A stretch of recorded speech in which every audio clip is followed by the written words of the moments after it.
Thank you for joining. My name is Roeland Paardekooper and today I will discuss museums in my presentation called Not Just Surviving but Improving. Relevance is Key. Thanks to SAIGE, I could return to Serbia in August 2025. It was good to be back. SAIGE stands for the Serbia Accelerating Innovation and Growth Entrepreneurship Project and is supported by the World Bank and the European Union with about 84 million euros.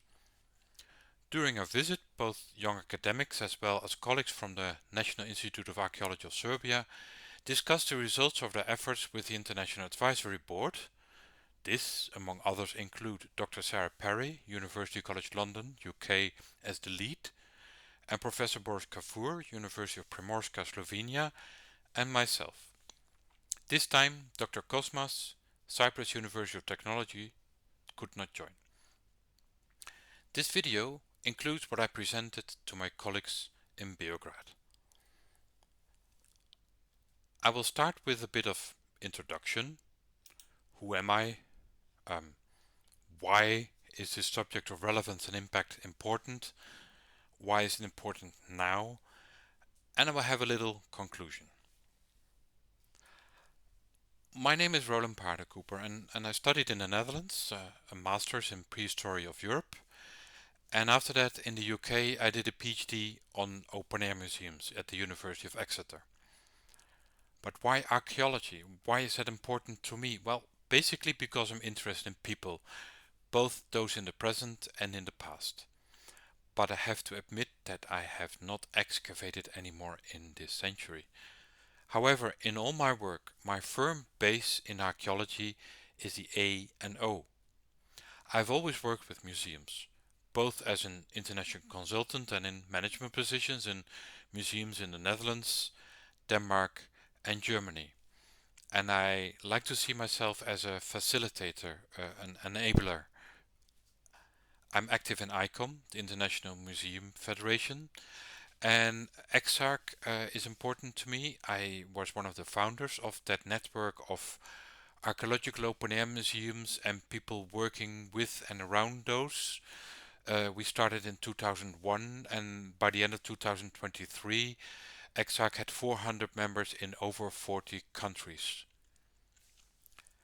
I facilitate museum professionals to tell stories relevant to modern day citizens, if you may say so they can reflect on the past to learn for the present. Where am I? Well, I'm based in Gotha, Germany, where I'm coordinating the largest digitization project in the German museum world. The project is funded by Germany and the European Union, runs until the end of 2027, and we will digitize over 300,000 objects and put 100,000 of those online. But why Gotha? Well, let me say it's complicated. Here there are several historical buildings, the Friedenstein Castle, the Ducal Museum, surrounded by a large park. Our foundation owns a collection of over 1 million objects collected over 400 years, mainly by the ducal family of Saxe, Coburg and Gotha. And if you wonder, who are they? Well, you may have heard of Queen Victoria of the UK. Her husband was Albert, and the royal family of Belgium, for example, is also a branch of that family.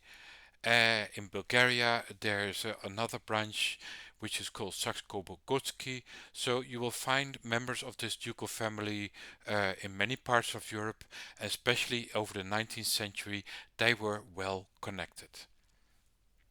Well, back to our foundation, we have about 80, maybe more employees, of which about 20 are in my project team.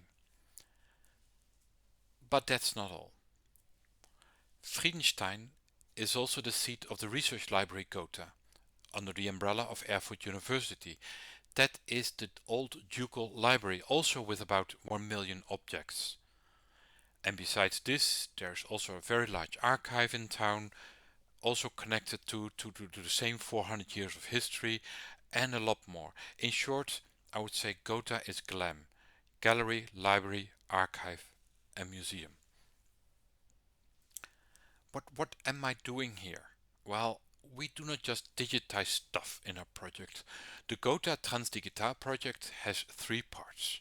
First of all, Gotha. It's about the collections in Gotha. Digital. It's opening the collections up to the digital space. And trans refers to transformation. The foundation is to be further developed into digitally competent cultural organization. But you could wonder why?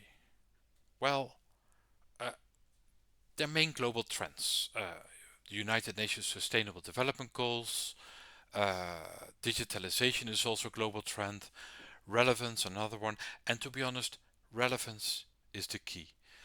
On this slide I show you an example from experimental archaeology as an interdisciplinary area or working place for where a lot comes together. On the one hand, you see research and education. You also see engagement and education, and finally education. You see as people involved, archaeologists and students, but also craftspeople, and at the other end, teachers, education officers, and then where and how and what you can also find in this slide. So that's an example from let's say my past, and here comes relevance in. To be relevant, you must go to where the people are, and the process of relevance goes both ways. It's not just sending to whoever; it's also receiving. It's a dialogue. So who are we doing it for? Well, first of all, I would say for ourselves. I have to be honest. Then the colleagues in our own organization, the colleagues elsewhere in the world, in universities, etc. Then there are the VIPs, and with VIPs I mean the people with formal or informal influence. And then there's the public. Basically, we do it for you, me, them, and everybody. But where do we do it, and when, and where to meet those target groups, if you want to call it that way? Well, at universities, universities often have events like open days, also teaching students, for example. Um, in museums, we have exhibitions, we have events. We also do a lot of outreach at conferences, also abroad, festivals, also music festivals, schools, clubs, also service clubs, and finally online. Websites, games, social media, Wikipedia, not just our websites, not just our games, etc., etc. And I think that's also important to emphasize. What I mean to say, and what's careful, what's important, do not wait for your prospective audience to reach you. It might be too late. They may not know that they are relevant to you, and vice versa. And with that, I slowly come to the why. I mean, from relevance to impact. The difference between relevance and impact, and here I'm going to speak a little bit project language, Euro speak if you would like to say it. Relevance is why it matters here and now. The contextual fit, whether the goals are aligned with societal needs, with funding priorities, or internal needs. And always start with that internal needs, because else you're going to sell cars in a museum and you're a museum and not a car salesperson.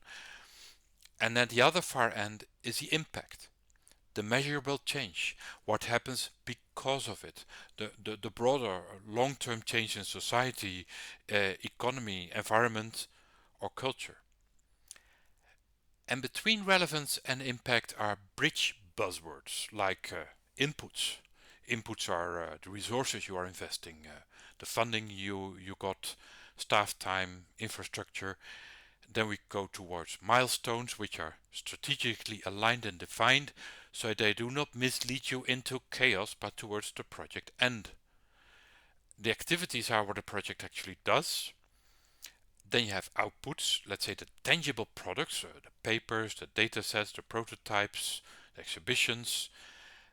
Then come the outcomes. Those are the simple effects of the outputs, say the knowledge uptake of your team members, capacity building, that comes back later.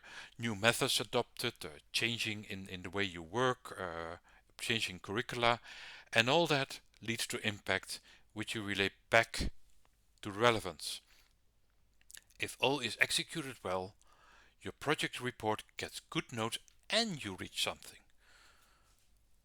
Yeah, but why now? And allow me here to add a quote above the door.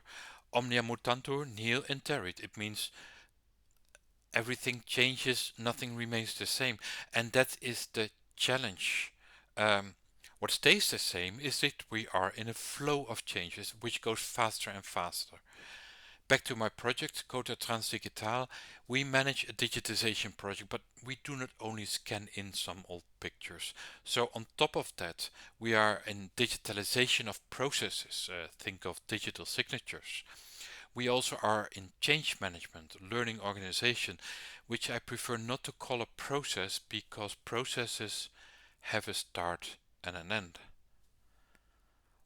But allow me to come back to Germany, and actually what I'm saying here is not just the issues only in Germany, but there are a lot of issues. There are immense changes outside the museum walls. There are decreasing funds, increasing expectations. There are new obligatory tasks. I mean, when you create a digital collection, you need digital collection management. There's the need for compliance with more rules, actually increasing bureaucracy, because if we go digital and we have a digital signature, well, instead of 2, we maybe need 4 signatures. There's high-speed technological change. I'm talking about artificial intelligence, which so far mainly produces probable nonsense. And besides those expectations, there's immense change within the museum walls. And I would like to take that in 2 parts. Both are called "You Cannot Master It All." We don't have employees anymore who are homo universalis, who can do everything. Today you're running an event, and tomorrow you're putting together an exhibition. It all expanded in more capacity levels within the organization. And if I talk about a museum itself cannot master it all either. There are no more, let's say, universal museums. One museum which can do everything. There are increased differences between organizations. For example, one museum is good at digitally curated content, the other better at events. And finally, there's not enough capacity to follow the new reality, to change ourselves, to change the organization aside of the day-to-day business. And let me conclude that the ones who can shift gear fast enough, they will survive. Or as Darwin said, this is survival of the fittest. Well, that may sound a bit negative, but there's a lot of hope and possibilities for the future. What we need to increase is this internal stability in a changing environment. What we all need is increased networking, both within the organization and outside. And we have to take it serious, plan that. Talking about planning, we have to plan change as a continuous process. It's our daily flow. What we know for sure is that we don't know everything for sure. So we have to plan resources, time, money, experience, and we have to build capacity. Continuous development of staff, putting people first. And finally, we have to improve communication, inside and out. For this, we need to make plans and anchor these priorities in our work. People, time and money. Yeah. But why now? Well, if not now, then when? Our comfort zone decreases because of a fast changing world. As an organization, increasing are the challenges, the uncertainties, the need to adapt fast. Decreasing our budgets, the freedom, the planning security. On a personal level, increasing is the stress, the anxiety, and decreasing is the flexibility and dialogue. In the line of "it is expensive to be poor," getting trapped in a smaller comfort zone makes the simplest daily activities hard and expensive. Relevance and impact are a strong project structure which may sound bureaucratic, but are the best aid to help us not only to survive today, but to thrive in the near future. We are not doomed, but we stand stronger if we prepare ourselves this way. And a little conclusion at the end, a little more about relevance. The internationality of our collections here in Gotha sets us apart. This global perspective also encompasses an understanding of the foreign and the other. Friedrichstein Castle was built in the hope of a better world amid the 30 Years' War. The hope for peace is inscribed in our architecture. Above our main entrance you will find Pax et Justitia with the text, "Peace nourishes, discord consumes." That is the tradition we stand for. I want to thank you for your attention, and please contact me if you have a question or an idea you'd like to share.